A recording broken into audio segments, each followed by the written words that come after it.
So what comes from kindness? Compassion. No, compassion would be down here. Yeah.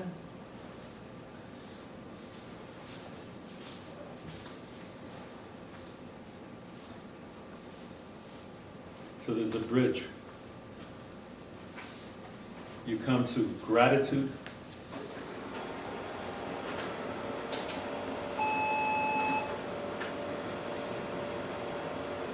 acceptance,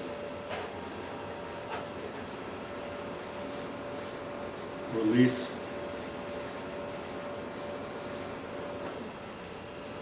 and forgiveness.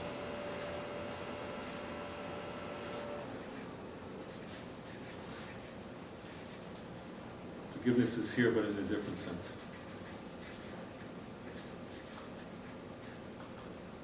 So, the power of gratitude, this turns into love. So when you go through the grief of what is lost, and you come to terms with all that,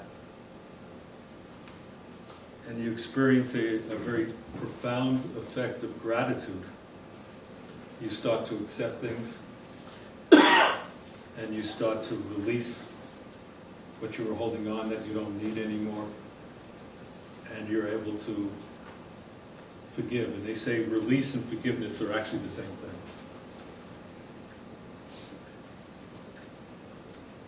And when you finish that process, it turns into love. But not love that you love your wife or your husband or your child. That's true. But it's love for, they would say, the creator or all existence or all that's ever been manifest. They're realizing that the depth of it's love in its unobstructed sense. And they'll say that without the gratitude, you can't get to that love.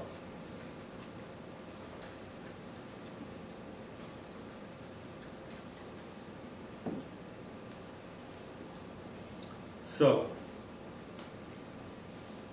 you know, the Tibetans in the mind training call that love the way a mother experiences her first-born child for the first time. That's the way the Tibetans describe it. The Kabbalists just would say it was the love that comes from being part of all of creation.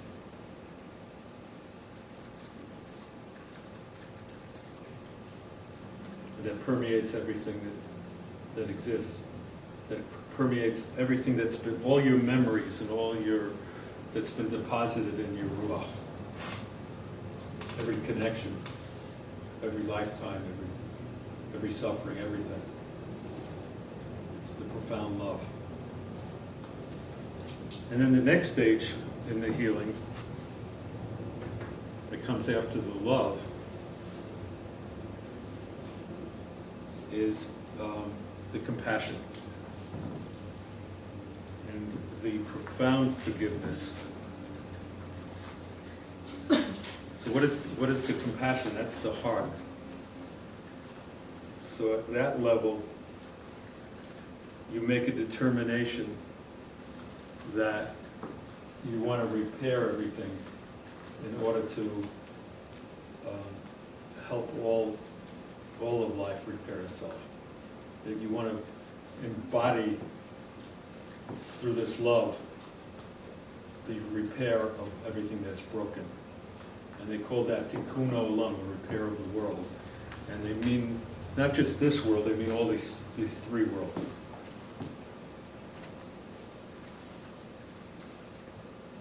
And they mean also to repair all the containers, which means our body or all the physical forms.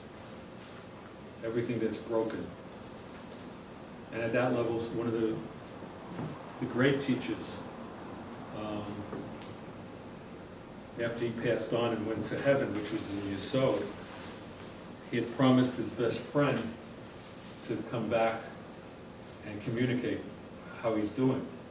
He passed on, and he was the school. There was two competing schools, friendly competition: the School of Truth and the School of Love. And this Kabbalist was head of the School of Love. I felt love was the most important thing. Well, the other Kabbalist, his best friend, felt truth was more important than love. And another time we'll go through truth if you want, what truth is.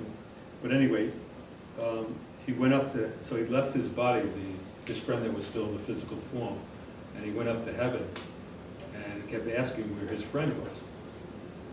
And everybody said they've seen him, but they don't know where he is. And he kept searching and searching because he said something had to be wrong, because he had promised that he would come to him in his dreams to tell him what's going on. And he never did. And he marched through the darkest forest that he could imagine. And he said it was ugly and black, looking for his friend and calling his name. And then when he got to the edge of the forest, he saw an ocean. And he saw his friend there standing by the ocean. And he called for him, and he said, "You had me worried to death, except you were already dead." You know, he says, "What happened? How come you didn't come back?" And he said, what is this ocean? And he saw the waves coming in. And the Kabbalist, the teacher who embodied love, said, "This is the ocean of tears. That everyone who suffered and cried, all the tears were placed here." And he said, "I swore I'll stay by that ocean until every one of the tears dries up, and then I'll move on." So that's the cellular memory of all the sufferings that we will go through, that we're trying to repair, and that it has profound effects way beyond our individual lives. And that he embodied it, and that was love. And that was love getting to compassion. Now, what happens if you start feeling yourself separate from others? This is new material, because I promised people new material. What happens? So if you start feeling the universal feeling of compassion, that you're going to heal yourself so others have a direction to heal, what happens to consciousness? It evolves. It becomes higher. Now, what happens, the opposite happens if you become locked into yourself at your level of compassion. Then your compassion is for your own suffering. The consciousness influence. It becomes smaller until it eventually goes through this level and will get reincorporated in the Nikudagan, in the dot of creation, and the opportunity to express something that's never been expressed gets lost. And then if you don't go through all the stages, because this is such a profound process, you'll get lost in yourself and in your own suffering.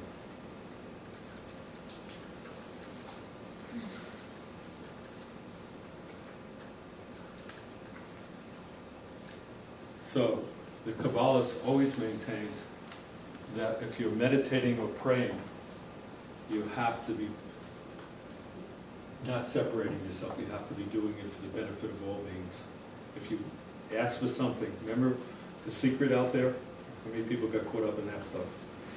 But that came from Kabbalah, which they said from your intention to your observation to your individuation to your manifestation. Because if you want something, you can go through that. And you can get the delusion you're going to get that. So you get the big house and you get lots of money and you get the girlfriends or the boyfriends or the cars and everything, or you get all your health, but you really got nothing because you really never finished your journey. You got lost. And so that's it. The Kabbalists would say that's the most dangerous thing in the world, is asking something for yourself. Because your best interest is including all of creation. And that true healing can't be individualized. It's part of we're part of everything. That seems like a high responsibility. Well, the Kabbalah said that the fact that you manifested at this level means that you've already overcome impossible obstacles to get there. Not everybody got as far as anybody that has this opportunity. That you're already have been what do you want to call it? Pre-qualified, because you were able to make the right choices to get this far, and that you were capable of handling what you experienced. And in spite of that, you're gonna finish your journey. And where were we before then? I mean, where did this take place, this test? It's not a test. Well, whatever it was, it's either failed or maybe this level. What was that place? Well, that's a deeper teaching. So let's get through the healing process first, because they would say that if you can't get through the healing process, you can't answer those questions. I'm not trying to ignore them. They're very profound questions. But you must heal first. Where we come from, the hint is our true identity is here, which is with Keta, which is the crown. The Neshama comes at that level. But beyond the Neshama, there's other levels. And the Neshama is permanency, it doesn't change. So it has to go through a process in order to create function. Just the same as in Tibetan Buddhism, they make a distinction between conventional reality and ultimate reality. So the levels beyond here are ultimate reality. This is the level of function or experience or consciousness. And that, for some reason, there's an elegant, entangled consciousness emerging. And that if something becomes unique and essential, it becomes part of that. So that's the third world. Did I give you some new material? I'll keep my promises. So the key thing to know is that when you become compassionate, that's when the separation has to end between you and all other existence. Otherwise it'll involute.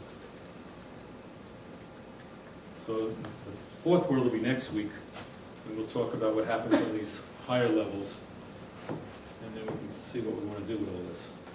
So the mixings were, the first level of remedies was down here, second level on the emotional level would be up here, the third level would be the mental and the key is finding out where the fixations are. And then the fourth level would be the level of questions, that none of us put ourselves through this unless we felt we could embody an answer to a question.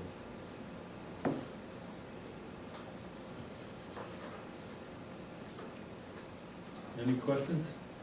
I hope so. Are we in the level of questions yet? No, that's next week. We're at the level of tears right now. Tears becoming compassion. So you were talking about earlier about being stuck sort of in a mode of fear. Right. But it's sort of the flip side of the same thing in that, so of the fear of being eaten, Right. being somebody's lunch. The flip side of that is being stuck in the mode of the predator.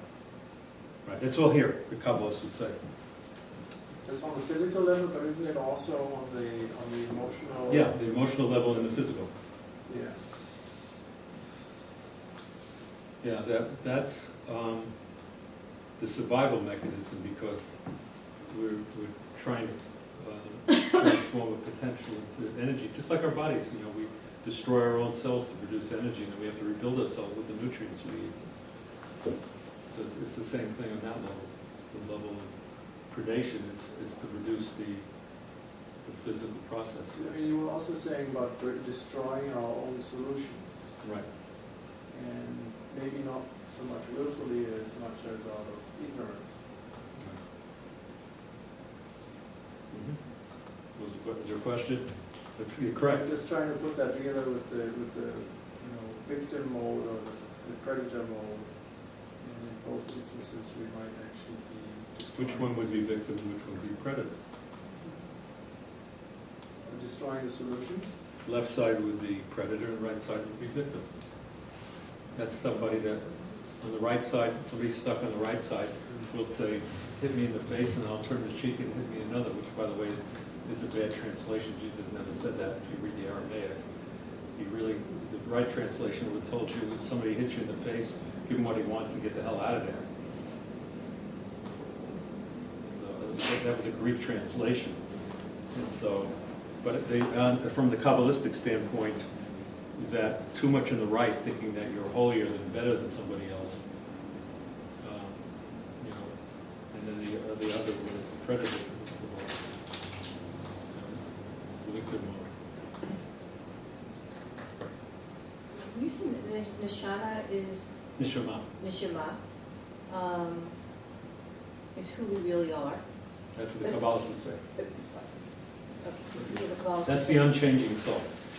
But you're still saying that this is all within the same, you comparing it to Tibetan Buddhism, this is still all within the relative level, then how is it who we really are? On this level, we only experience the reflection of who we really are, because everything we experience with the Neshama is on the ultimate tree of creation. Well, everything we experience is a reflection because we're experiencing it all down here. So when one would be, if one ever reaches the level of Neshama, then you are at the Then you're level back of home. ultimate reality. They would say you're back home. Or And